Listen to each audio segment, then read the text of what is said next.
Hey guys, welcome back. This is Ruchi and आज के video में हम सीखेंगे एक्सेंट्स के बारे में। एक्सेंट्स क्या होते हैं? जैसे हिंदी में मात्राएं होती हैं, वैसे ही फ्रेंच में हमारे पास एक्सेंट्स होते हैं। लेट्स सी कि एक्सेंट्स क्या हैं, कौन कौन से होते हैं और इन्हें कैसे यूज़ करते हैं। जो फर्स्ट एक्सेंट है यहाँ पे हमारे पास, वो है accent aigu।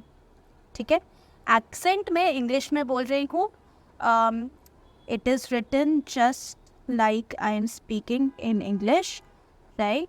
तो फ्रेंच में इसे ऐसे ही लिखते हैं एक्सेंट, लेकिन फ्रेंच में एक एल अपोस्ट्रोफ लग जाता है जो कि एक आर्टिकल है, राइट। इसकी प्रोनाउंसिएशन फ्रेंच में होती है l'accent, l'accent, राइट।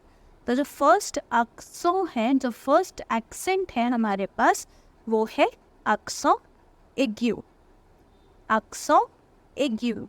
ठीक है, इस एक्सेंट में क्या होता है, ये एक्सेंट सिर्फ ई लेटर के ऊपर ही लगता है। और कैसा होता है ये? कुछ इस तरीके से, राइट। ई के ऊपर ये आपको ऐसा स्लैश सा दिख रहा है, इसको बोलते हैं accent aigu। ठीक है, तो ये आपको ऐसे स्मॉल ई के ऊपर भी दिख जाएगा, ऐसे कैपिटल ई के ऊपर भी दिख जाएगा, राइट। इसमें क्या होता है, ई की जो साउंड होती है, नॉर्मली ई की साउंड हमने अल्फ़ाबेट्स में देखा, ई की साउंड होती है अ, राइट। लेकिन जब accent aigu लग जाता है तो ई की जो अ साउंड है वो चेंज होकर ए हो जाती है। कौन सी हो जाती है? ए साउंड हो जाती है। फॉर एग्जाम्पल, वर्ड्स में इसे कुछ यूज़ करके मैं दिखा रही हूँ। फॉर एग्जाम्पल, ल कानापे, ल कानापे। आ की एक ही साउंड हमने देखा था अल्फ़ाबेट्स में, आ होती है, तो उसके साथ जो भी अल्फ़ाबेट लगा उसमें आ की मात्रा जैसे हम हिंदी में लगाते हैं वैसे ही है, राइट। का ना पे, ल का ना पे। ठीक है, क्योंकि ई के ऊपर एक्सेंट है, accent aigu है, इसलिए उसकी अ साउंड नहीं है, ए साउंड है। अगर ये एक्सेंट नहीं होता तो इसकी प्रोनाउंसिएशन होती है ल का ना प, लेकिन क्योंकि यहाँ पर एक्सेंट है इसलिए ई की ए साउंड होगी, राइट। ल कानापे, कानापे का मतलब होता है सोफा, राइट। ल काफे, ल काफे, काफे बोलते हैं कॉफी को। सूफ्ले, सूफ्ले, सूफ्ले एक एग से बनी हुई डिश को बोलते हैं, राइट। जो नेक्स्ट एक्सेंट है हमारे पास, वो है accent grave, accent grave।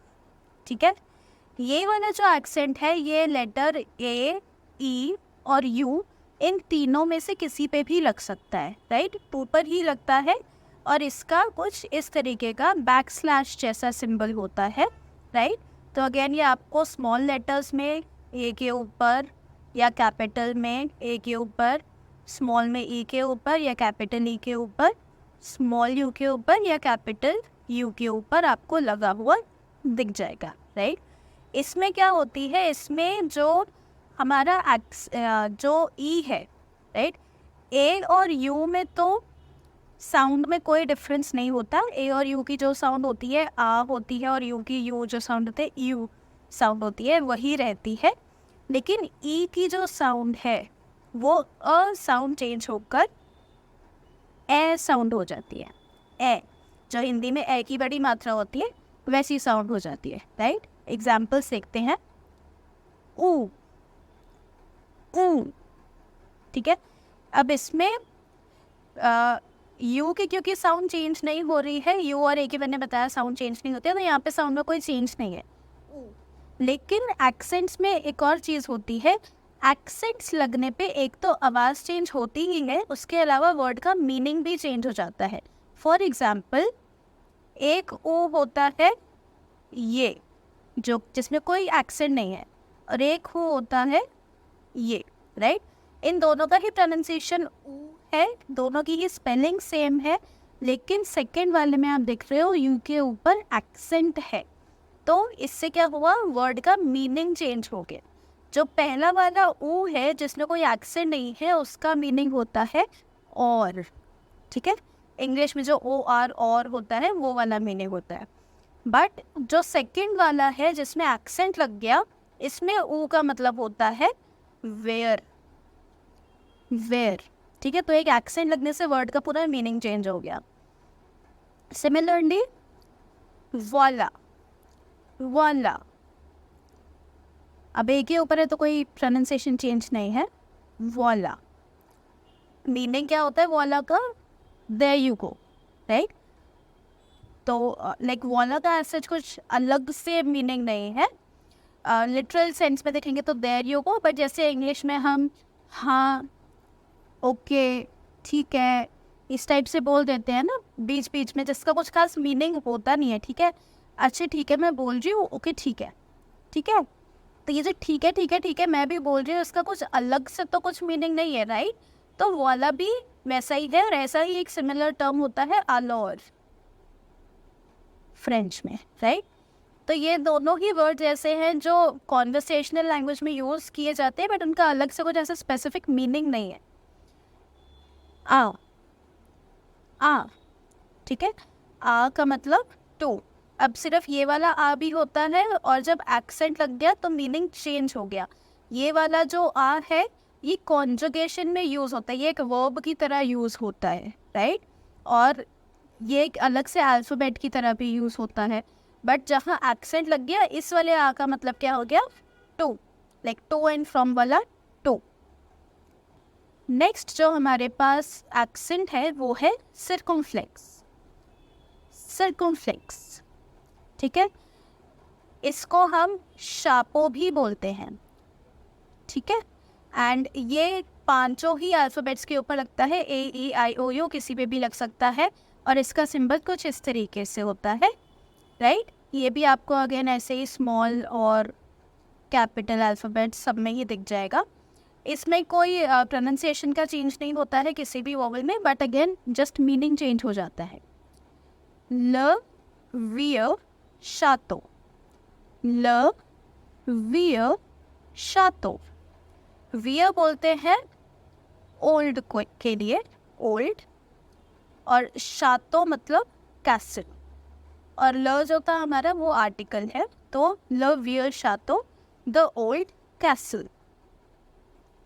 इन फेत, इन फेत, इन अगेन एक आर्टिकल है जिसका मीनिंग है अ, जैसे इंग्लिश में ए एन और द होता है, तो इन अ के लिए होता है, वन के लिए भी यूज़ होता है, और फेत का मतलब होता है पार्टी। ये आर्टिकल्स हम आगे नेक्स्ट वीडियो में, आगे मैं वीडियो बनाऊंगी उसमें हम डिटेल में पढ़ेंगे आर्टिकल्स के बारे में, राइट। अभी मैं जस्ट कहाँ पर किस किस तरीके से ये हमारे एक्सेंट्स यूज़ होते हैं जस्ट वो इंट्रोड्यूस करने के लिए एग्जांपल्स दे रही हूँ। ल दीने, ल दीने, इसका मतलब होता है डिनर। लोटेल, लोटेल, होटल, ठीक है। लिखा वैसे ही है, एल अपोस्ट्रोफ यहाँ पे आर्टिकल लग गया है, और एच नॉर्मली फ्रेंच में like 99% of the times silent ही रहता है, तो एच का कोई साउंड नहीं है, साइलेंट है, तो लोटेल। नेक्स्ट जो हमारे पास एक्सेंट है वो है एक्सों त्रेमा, एक्सों त्रेमा। ये एक्सेंट ई आई और यू तीनों में से किसी के भी ऊपर लग सकता है, एंड इसमें कुछ प्रोनाउंसिएशन में बहुत ज़्यादा डिफरेंस कुछ नहीं आता है, बट जहाँ पर भी एक्सों त्रेमा लगता है, ये कुछ इस तरीके से दिखता है, जहाँ पर भी एक्सों त्रेमा लग जाता है, चाहे ई के ऊपर, आई के ऊपर या यू के ऊपर, वहाँ पर प्रोनाउंसिएशन में अगर साथ में और कोई भी वोवेल लगा हुआ है, जैसे फॉर एग्जांपल ओ आई अगर साथ में आता है तो उसकी प्रोनाउंसिएशन होती है उआ, उआ, है ना। अब यहीं पे अगर ओ आई में आई के ऊपर त्रेमा लगा है, तो ये जो साथ में जो इनकी साउंड थी ना वो नहीं आएगी, हम इनको अलग अलग साउंड देंगे। ओ की साउंड अलग जो कि ओ होगी, और आई की साउंड अलग जो कि ई होगी। तो इस केस में जहाँ त्रेमा लग गया वहाँ पर साउंड हो जाएगी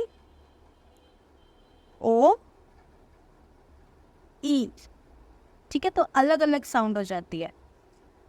फॉर एग्जाम्पल नोएल, अगर यहाँ पे त्रेमा नहीं होता तो ओ ई की साउंड अ होती है, तो ये नल होता।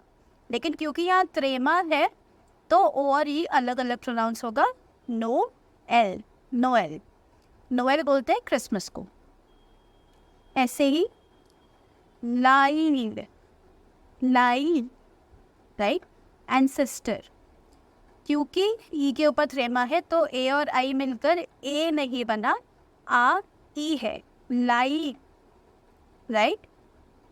नेक्स्ट जो हमारे पास एक्सेंट है वो है अक्सों सिदी। अभी तक हमने जितने भी एक्सेंट्स देखे थे वो वॉवल्स पे ही लग रहे थे और वॉवल्स के ऊपर लग रहे थे। सेदील जो है ये एक इकलौता ऐसा एक्सेंट है जो सिर्फ सी पे लगता है और ऊपर नहीं, सी के नीचे लगता है, ठीक है। कुछ इस तरीके से इसका सिंबल होता है, ये इस तरीके से सी के नीचे लगता है। और इसमें क्या होता है, सी की जब हम साउंड सीखते हैं तो सी की क साउंड भी होती है और स साउंड भी होती है, ठीक है। ए ई आई ओ यू, तो ए, ओ और यू, इन तीनों के साथ सी की साउंड क होती है और ई और आई के साथ सी की साउंड स होती है। मतलब कि का, स, सी, को, क्यू, राइट। तो ए, ओ और यू के साथ सी की साउंड क होती है और ई और आई के साथ सी की साउंड स होती है। तो सेदील में क्या होता है, अगर सेदील लगा है सी के नीचे तो कोई भी वॉवल हो सी की स साउंड ही होगी, राइट। फॉर एग्जाम्पल सी ए जो है इसके प्रोनाउंसिएशन हुई का, लेकिन अगर यहाँ पर सी के नीचे सेदील लगा है तो उसके प्रोनाउंसिएशन हो जाएगी सा, ठीक है। एक तो प्रोनाउंसिएशन का ये डिफरेंस आता है प्लस हमारा मीनिंग चेंज हो जाता है, राइट। तो कुछ एग्जाम्पल्स देखते हैं। ले गारसों, ले गारसों, तो ले जो है ये आर्टिकल है द और गारसों बोलते हैं बॉयज़ को, ठीक है। ले गारसों बॉयज़। रस्यू, रस्यू का मतलब हुआ रिसीव्ड, ठीक है। ये एक्चुअली पास्ट टेंस में है इसलिए रिसीव्ड। रसवुआर वर्ब होती है which means to receive, and क्योंकि ये पास्ट टेंस में फिलहाल यहाँ पर यूज हुआ है तो रिसीव्ड। सवा, सवा, सवा का मतलब ओके या fine, right. So these were all the accents.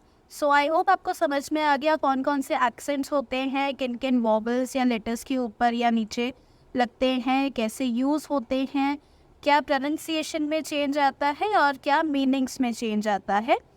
सो बाकी जब आप लैंग्वेज यूज़ करेंगे तो आपको अपने आप ही याद होने लग जाएगा कि कौन सा एक्सेंट किस वर्ड में लग के क्या चेंज होता है, right. So that's it for today. I hope आपको वीडियो पसंद आई हो। अगर वीडियो पसंद आई हो तो please like, share and subscribe, and thank you.